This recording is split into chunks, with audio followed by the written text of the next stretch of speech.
Selamat tahun.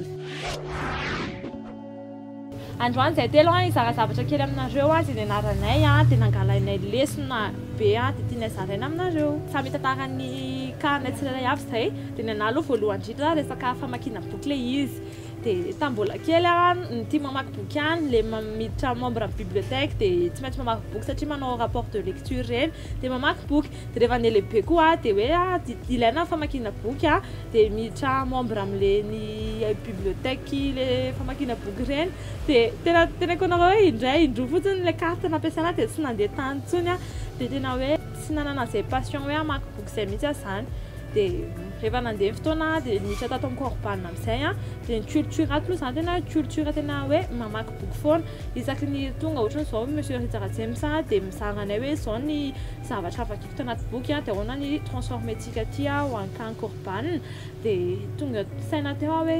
ary tena ilaina kely mamaky boky iny anankiray ka anankiray iny dia ka faharoa indray rehefa manao success stories reny dia tsy haiko raha remarqué nareo fa any amin'ny faraparany iny rehefa mitanina le guest hoe mba me conseil ho an'ny olona izay te handrarana olona te évoluer amin'ny carrièrany dia matetika averimberina foana hoe tiava mamaky boky. Dia teo izany nisy technique hoe io famakiana boky io izany tena hoe arena be anankiray tena ahafahanao mandroso lavitra ahitanao zavatra be da be.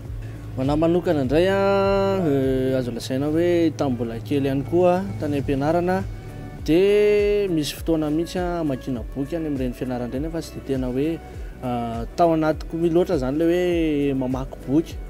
fa noho ny rehefa tafiditra tamina aty anatina hoe domaine professionnel azo lasaina hoe nidirako ny asa tato amin'ny korbanina anisan'ny tena hoe culture tato amin'ny korbanina le hoe famakiana boky. Dia mbola nihaino ihany satria mbola tsy tena hoe hitako le hoe inona ny tena résultat le izy. Dia nandeha ny fotoana nijanonako tato dia nisy fotoana izay nakany amina client anankiray izay dia anisan'ny tena nampitolagaga anahy mahita ny tontoritsa moa izany tena anisan'ny tena hoe mamaky boky. Dia nakany amina client anankiray izay dia nahita anazy hoe miresaka amin'ilay client dia anisan'ny zavatra voateniny rehefa miresaka amin'ilay client dia zavatra hitany ao anatin'ilay boky dia tena tamin'izay tena saika latsaka mihitsy rarakify hoe wow oviana vao mba vita ohatran'izany. Ao anandray dia mitovy amin'ny zareo ihany hoe tambola kely le makany bibliotèque any am-pianarana dia mamaky boky ohatran'izany. Fa ny tena natavaka izany hoe famakiana boky izany tamin'ile manao mémoire le université le manao boky izany dia hoe rehefa anatin'ilay boky dia tsy maintsy mamaky boky be dia be izany ianao fa anao manisy idée be dia be ao anatin'ilay mémoire. Dia niditra membre ny alliance koa tamin'izay dia avy eo rehefa tapitra amin'izay le soutenance izany dia tsy hoverina tany intsony fa rehefa tonga tato amin'ny korbanina dia hitako amin'ny fomba fiainanay sy ny fomba rehetrarehetra izay anaovanay ny contenu dia hitako be hoe riche be le idée satria mamaky boky be dia nanomboka teo amin'izay dia lasa liana mamaky boky. Dia taloha koa izany eritreritra hoe reny boky reny ohatrany hoe efa navoaka tamin'ny 2003 ohatra dia atao tsy haiko hoe lany daty le izy dia efa maninona moa mbola mila vakiana dia nefa tena diso hevitra be satria reny boky reny be da be ny recherche natao an'ireny alohan'ireny mivoaka izany hoe nanao étude be da be ny olona ny analyser zavatra be da be izay vao namoaka an'ireny boky reny dia le izy tena hoe ianao zany afaka mibénéficie an'ireny zavatra recherche an'ilay olona reny raha hainao tsara miappliquer anazy. Dia hitako hoe famakiana boky tena midévelopper créativité be le izy satria ahafahanao mifandray idée samihafa ohatra hoe mamaky boky iray ianao dia mahita hevitra iray dia hitanao hoe tia afaka raisiny dia mamaky boky iray hafa ohatra ianao dia misy hevitra hafa dia tena midévelopper créativité satria mantsy ilaina foana le hoe skills hoe créativité dia manontany hoe ahoana ary nananako an'izany dia astuce anankiray famakiana boky tena midévelopper bien le créativité ohatra hoe muscle le créativité izany dia mila ampikotranao amin'ny alalan'ny famakiana boky. Raha ampifandraisiko amikako ary le resaka famakiana boky teo dia nisy fotoana za namaky boky zavatra izay mahaliana anazy izany hoe sady torohevitra kely ho anareo izay mijery koa rehefa mamaky boky dia atombohy amin'ny zavatra izay tena hoe mahaliana anao kokoa mba ampisy motivation anao hamaky an'ilay izy tsy hoe ny atevon'ilay boky ny jerena fa ny zavatra izay tena mahaliana anao anatin'ilay boky. Manarak'izay atsika izay mpanaraka ny video atao korbanina moa dia efa nisy fotoana monsieur Ridza namoaka hoe mamaky ozy izy boky anankidimy en parallèle ohatrany hoe samy olona hafa zany no mamaky an'izy ny anton'izay dia ny mpanoratra tsirairay avy dia samy manana ny hevitra tiany ambara ao anatin'ny boky ny soratany dia izany hoe raha mamaky boky anankidimy samy hafa zany ianao samy hafa ny mpanoratra azy nefa mitovy ny thème-le izy amin'le domaine ilainao dia izany hoe risy kokoa zany ny ideanao manana ny idean'le olona voalohany ianao ka hatramin'le olona anankidimy izay vakianao. dia ohatra le antoko teo mihitsy hoe mamaky boky izay mahalinanao aloha amin'ny voaloha izy zany anazaranao ny tenanao mamaky an'le boky ohatra na manokana zao resaka audiovisuel resaka cinéma ny tena mahalinana dia misy boky 5 ans Saint-Autorise ho vakiako hoe story brand zay le izy dia tena nahalinana le izy satria mampianatra ahoana fomba fanoratra scénario dia iny koa rehefa le mamaky le boky tianao ianao le mahalinanao dia lasa ohatra ny hoe confirmer ato anatinao hoe ohatra zao mitsika zavatra ny anarako dia vao mana confiance ao anatinao ianao.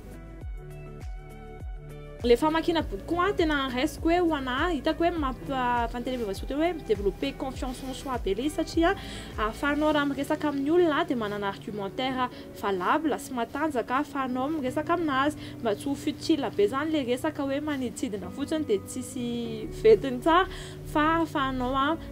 miteny an'izao le olona dia hoe marina zany na diso zany na afaka miargumenté koa dia tena ohatrany tsy ahitany toky izay tany amin'ny client hoe tena tolagaga mihitsy hoe ahoana daholo na aizana izany nefa ny à travers le boky le izy dia ahafahanao midévelopper ny confiance en soi anao koa. Ankoatran'ilay zavatra izay niteneniko teo hoe izay zavatra mahalinanao vakiana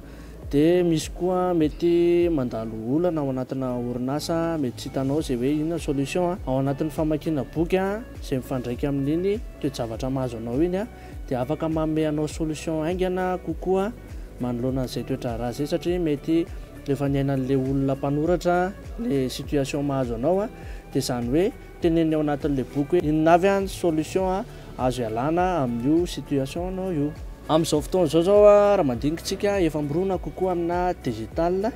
dia ho anay ato amin'ny Corban dia anisany tena mampiasa an'izay hoe marketing digital izay mirona kokoa amina digital dia manoloana an'izay fandrosoan'ny teknôlôjia izay dia mbola be da be ny maro zavatra mety mbola ianarana sy ny zavatra mety mbola tsy hita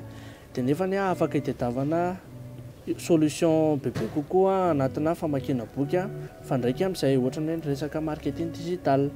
Dia misy torohevitra anankiray nampianareo hoe ahoana ny ambolena ny habitude ny famakiana boky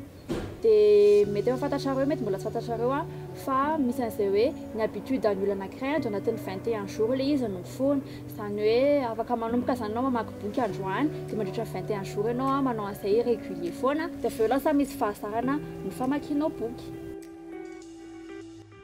Raha feheziko le zavatra resahanay telo teto dia hitanay hoe anisan'ny tena arma matanjaka amin'ny fandrosoan'ny olona anankiray ny firesaka famakiana boky anisany mety misy zavatra be da be maro samihafa fa io tena hitanay hoe pilier anankiray tena ilaina raha te handroso lavidavitra kokoa dia anatin'ireny boky ireny sao dia mieritreritrareo hoe théorie be fotsiny fa raha boky vakiako izao tena misy astuce pratique mihitsy ny ao anatiny ahafahana tena to dia hoe passer à l'action fa tsy mijanona ho théorie an'le boky foana ihany dia izay mazotoa mamaky boky fa be da be ny toerana afaka hitanareo afaka manatona Corban koa nareo raha te hamaky boky fa be da be ny boky misy ato any amin'ny score koa misy rayon anankiray miresaka boky dia na amin'ny internet koa misy afaka angalanareo boky gratuitement fa mazotoa daholo mamaky boky dia veloma daholo.